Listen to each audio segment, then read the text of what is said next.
नमस्कार, आप देख रहे हैं उत्तराखंड का विशेष बुलेटिन अपना उत्तराखंड और मैं हूं आपके साथ अंजू भाटी। चलिए बुलेटिन की शुरुआत करने से पहले जल्दी से नजर डालते हैं हेडलाइंस पर।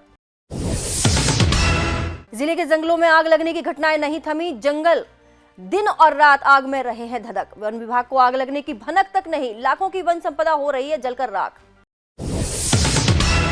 कोविड की व्यवस्थाएं की गई दुरुस्त, नए वेरिएंट JN1 को लेकर स्वास्थ्य महकमा हुआ अलर्ट। अस्पतालों में 10-10 बेड आरक्षित रखने के दिए निर्देश।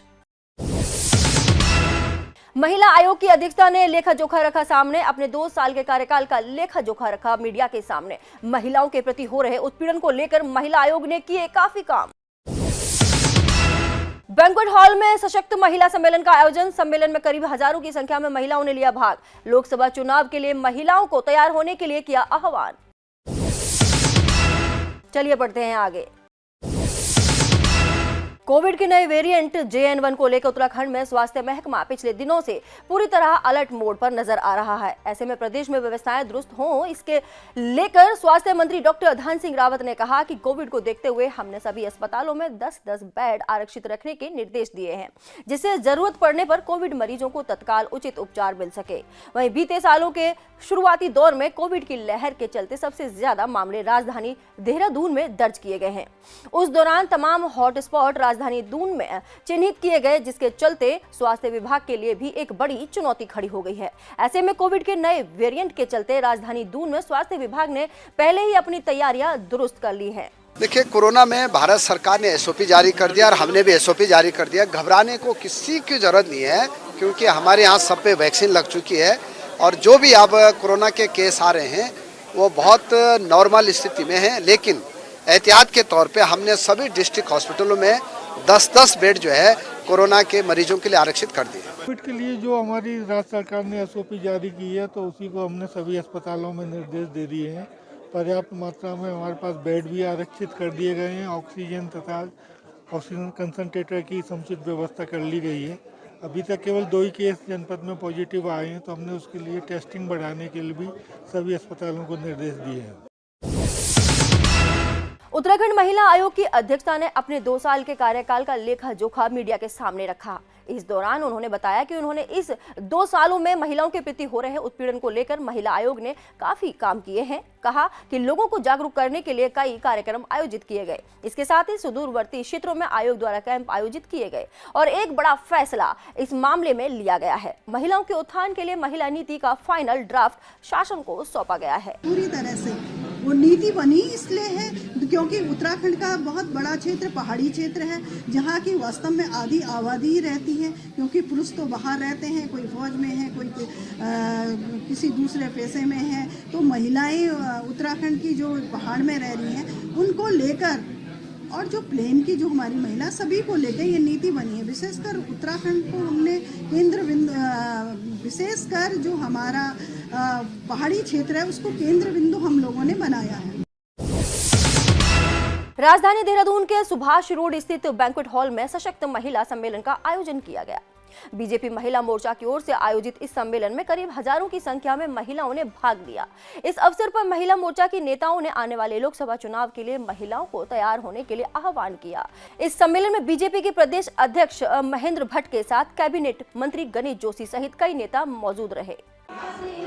देखिए, आज देहरादून में सशक्त महिला सम्मेलन का आयोजन हुआ और इसमें अलग अलग पूरे जिले से तो आई ही, लेकिन आसपास के भी हमारे जो डिस्ट्रिक्ट है वहाँ से महिलाएं आई हैं। और महिला सम्मेलन इसलिए किया गया क्योंकि सबसे जब हमने पूछा, और जब हम ग्रामीण जगह भी जाते हैं वहाँ भी पूछते हैं कि आप किस पर भरोसा करते हैं। अगर आप एक बार एक महिला को कहेंगे तो शायद वो अपने परिवार के व्यक्ति के बजाय वो नाम लेती है केवल प्रधानमंत्री जी का, वो नाम लेती है मोदी जी का। आज भी हमने महिलाओं से सवाल किया कि आपको किस पर भरोसा है, तो उन्होंने कहा मोदी जी पर भरोसा है। तो उस भरोसे को और मजबूत करने के लिए 2024 की तैयारी के लिए, महिलाओं को बताने के लिए कि किस तरीके से सरकार लगातार उनके लिए काम भी कर रही है, उनके नेतृत्व को आगे बढ़ाने का काम कर रही है, उसके लिए आज महिला सशक्त सम्मेलन का आयोजन हुआ। देखिए, यहाँ कई हजार महिलाएं हैं और आज सशक्त बहना सम्मेलन यहाँ पर किया जा रहा है देहरादून में। और हम लोग इसलिए ये सम्मेलन यहाँ पर कर रहे हैं कि सभी बहनों को, मतलब मोदी जी के कार्यकाल में जिस तरह से 2014 के बाद महिलाएं सशक्त हुई हैं इस देश में और हमारे राज्य में भी, तो निश्चित तौर पर एक सशक्त बहना सम्मेलन यहाँ पर हम लोगों के द्वारा किया गया है।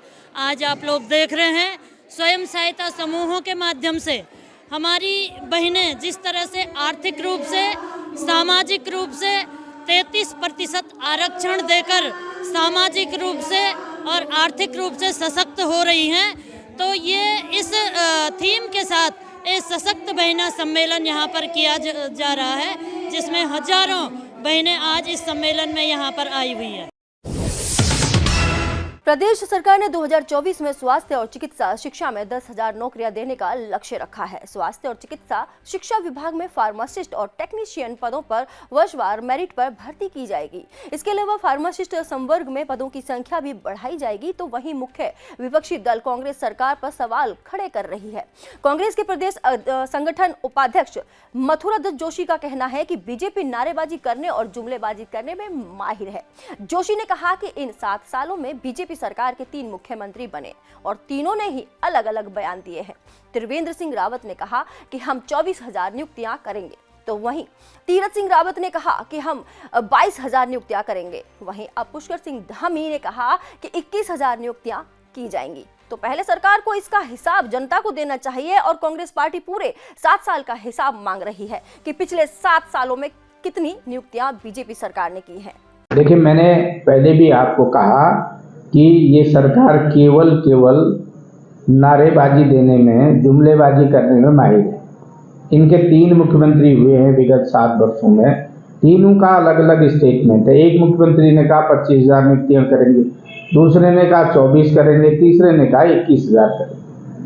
और आज 7 साल में बता दें, ये अगर इन्होंने 700 भी नियुक्तियां की हैं तो उनका हिसाब तो जनता के सामने रख दें, विभागवार हिसाब रख दें। ये केवल जो जिन लोगों को जो नर्सिंग स्टाफ में भर्ती होना था, वर्षवार भर्ती होना था, फार्मासिस्ट को भर्ती होना था, वर्षवार भर्ती होना था, उनको अभी तक नियुक्ति पत्र नहीं दिए हैं। पीसीएस की मेंस की परीक्षा आज तक नहीं हो पाई है। भर्तियां रोलिंग स्टोन हो रही हैं। कभी अधीनस्थ चयन आयोग को दे रहे हैं, कभी लोक सेवा आयोग को भर्तियां दे रहे हैं। ये जुमलेबाजी करना, नौटंकी करना बंद करे सरकार। नौजवानों के हित में सोचे, बेरोजगारों के हित में सोचे।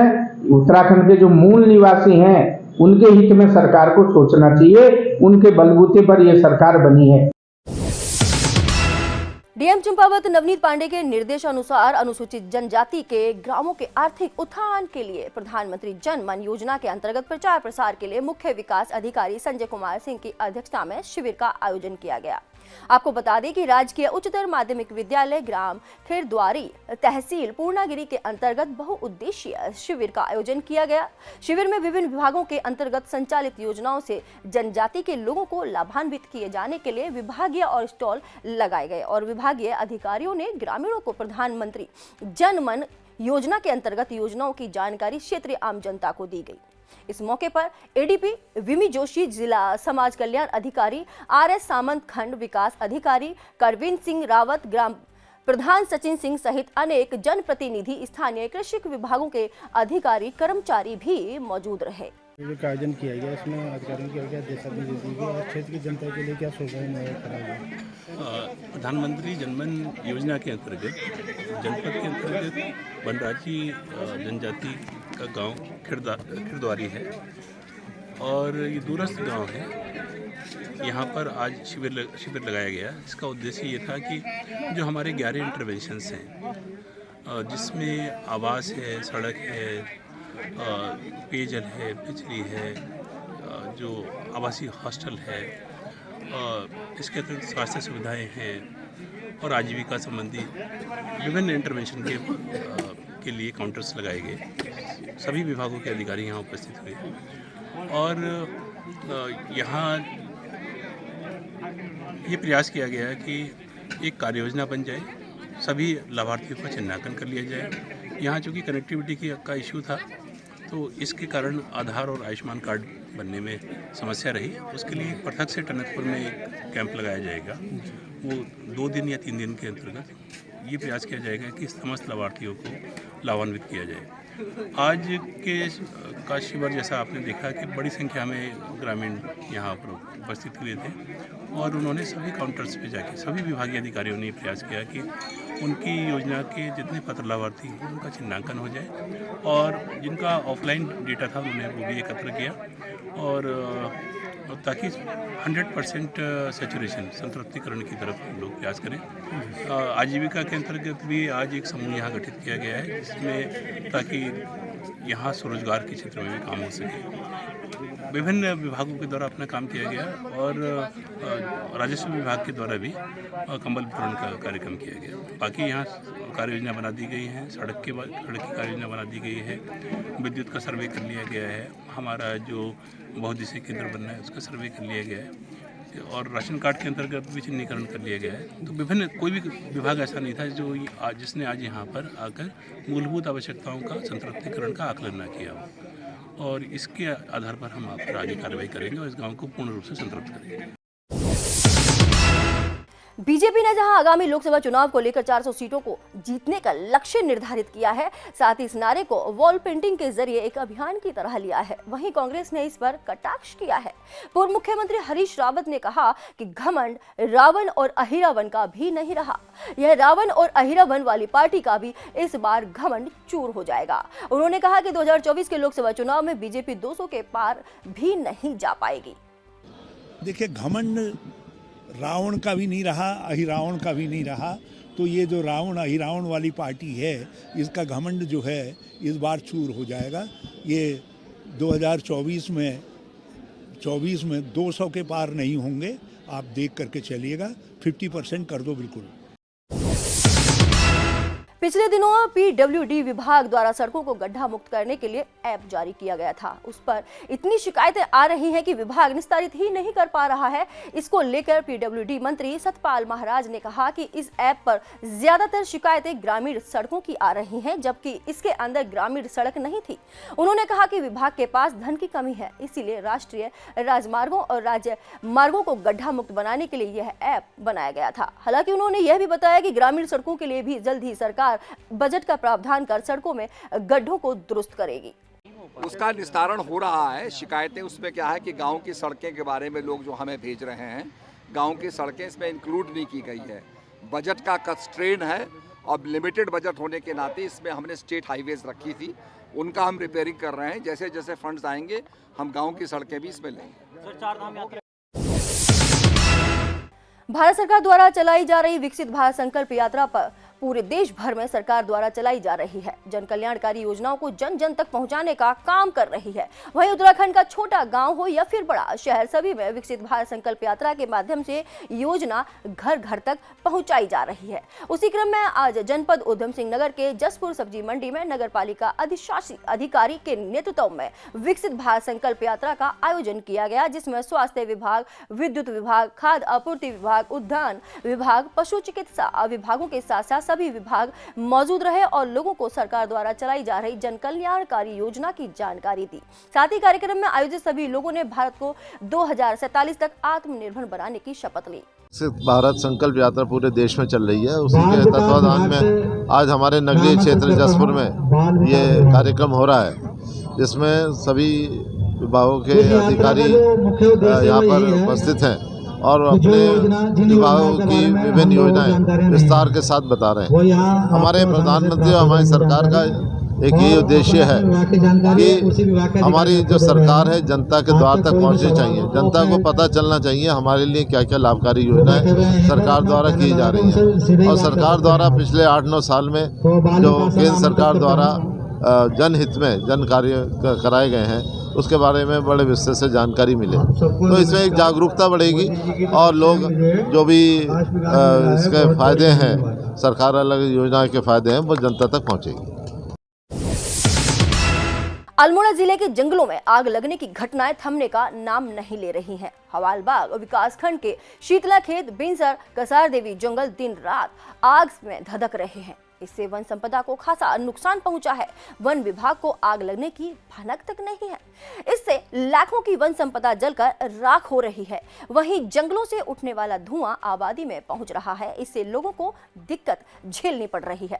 ठंड के मौसम में जंगलों से आबादी से पहुंचने वाले धुएं से बच्चों और बुजुर्गों की सेहत पर बुरा प्रभाव पड़ रहा है। नहीं, आग का तो अभी वैसे आग की ऐसी कोई घटनाएं है नहीं। जहाँ तक मेरा है, एक हमारे यहाँ नियंत्रण कंट्रोल बढ़ने का कार्य चलता है। वो 15 फीट या 10 फीट की चौड़ाई में रोड के किनारे आरक्षित वनों का नियंत्रण किया जाता है। उसमें हमारा स्टाफ और टीम सहित पूरा उसको कंट्रोल करता है। अपने नियंत्रण में सुबह और शाम को ये कार्य किए जाते हैं, जिससे कि आगे को भविष्य में जो ज़्यादा फ्यूल जो इकट्ठा हो जाता है उसमें आग लगने की संभावना कम रहती है। और अभी ऐसी कोई घटनाएं है नहीं। टीम हमारी हर जगह सजेस्ट हैं और हर जगह जाते टीम लगातार कंटिन्यू गश्त कर रही है। और इसमें गांव में भी गांव स्तर से भी गोष्ठियाँ की जा रही हैं और गाँव का भी सहयोग की अपेक्षा की गई है। ऐसी कोई वर्तमान में कोई वो नहीं है कि कहीं आग। और हमारे प्रयास ये हैं कि काफ़ी तैयारी के साथ विभाग वन विभाग काम कर रहा है। इसमें मैं देख रहा हूँ कि आजकल जो है, जैसे बिंसर हमारा है, बिंसर का जंगल जो है पूरा मैं देख रहा हूँ कि वो चल रहा है। और हमारे आसपास से लगे हुए चितई है, कसार देवी है और अन्य जगह है, नीचे पाड़े छीना है और ये विकासखंड हॉलबाग है, भैंसे छाना है, दौलतदीप ब्लॉक में है। काफ़ी मैं देख रहा हूँ कि काफ़ी दिनों से जो है ऐसे ही आग जो है जंगलों में धधक रही है। इससे तो आग लगने से जंगल में तो नुकसान तो होता ही है और इससे जो है जल स्रोतों को भी इसमें फर्क पड़ता है और छोटे छोटे जीव हैं वो नष्ट हो जाते हैं और उनके जो हमारे और वनस्पतियाँ हैं उनको भी नुकसान होता है। ये तो जंगल तो हमारा जो है एक जीवन है। जंगल से हमें जो है वायु प्रदूषण में भी इसका फर्क पड़ता है। धुआं हो जाता है, धुंध हो जाती है, हो जाता है और साथ साथ में जो है अन्य इससे जो है हम लोगों को परेशानियाँ हैं, जैसे गाय का जानवरों का चारा ख़त्म हो जाता है, नष्ट हो जाता है और भी काफ़ी चीज़ों का इससे नुकसान हमें सामना करना पड़ता है। जैसे कि हरे भरे पेड़ हैं, छोटे छोटे पौधे भी होते हैं और छोटे छोटे बीज भी गिरे होते हैं और बीज भी नष्ट हो जाता है और ऐसे अन्य वनस्पति को, वन संपदा को। इस बुलेटिन में फिलहाल इतना ही। हर खबर को देखने के लिए जुड़े रहिए मेरे साथ। उत्तराखंड का विशेष बुलेटिन अपना उत्तराखंड में। नमस्कार।